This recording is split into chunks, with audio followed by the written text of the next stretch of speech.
All poem center ideas. Poem 1. Dust of Snow. Poet Robert Frost. Question 1.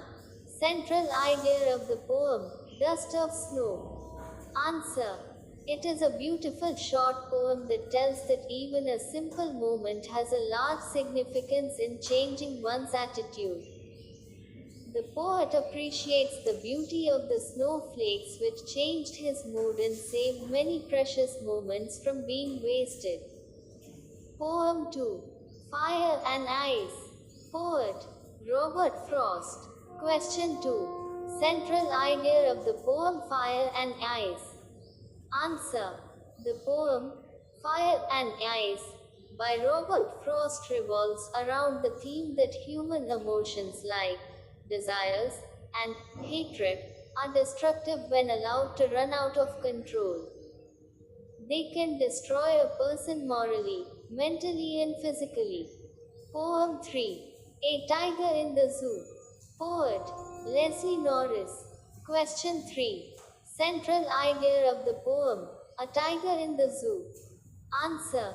In this poem, the poet tries to depict the mental condition of a caged tiger. He compares the life of a tiger in the zoo with its life in its natural habitat. The poet conveys an important message that the wild animals should be in their natural habitat. Poem 4. How to Tell Wild Animal. Poet Carolyn Wells.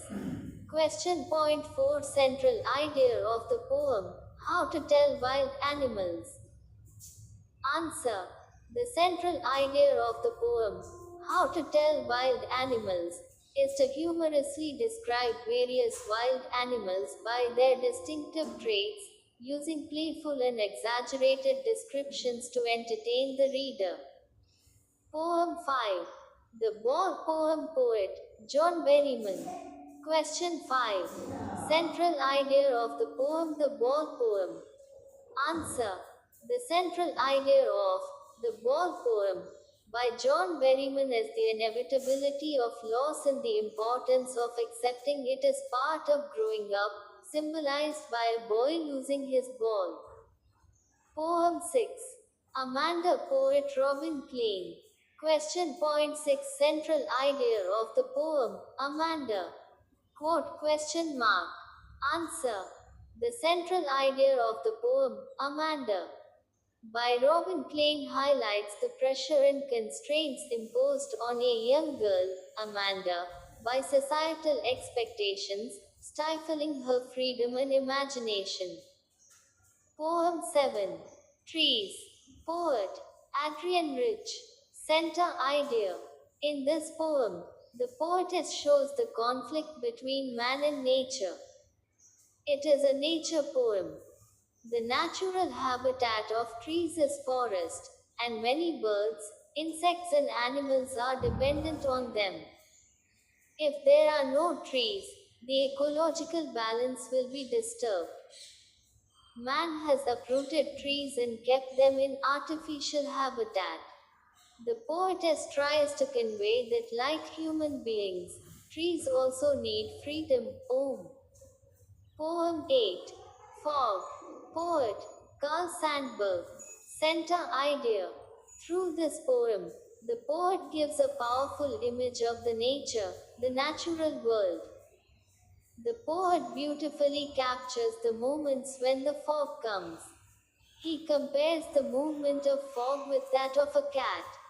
According to him, the fog comes silently like a cat on its little feet without making any noise. It sits quietly looking over the docks and cities. Poet feels fog is independent like cat and it has patience also like cat. Poem point 9. The Tale of Custard. Poet Ogden Nash. Center idea. This poem is a humorous fantasy.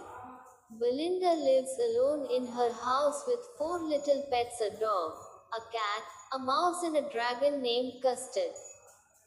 All the dwellers of the house were too proud of themselves, except for Custard.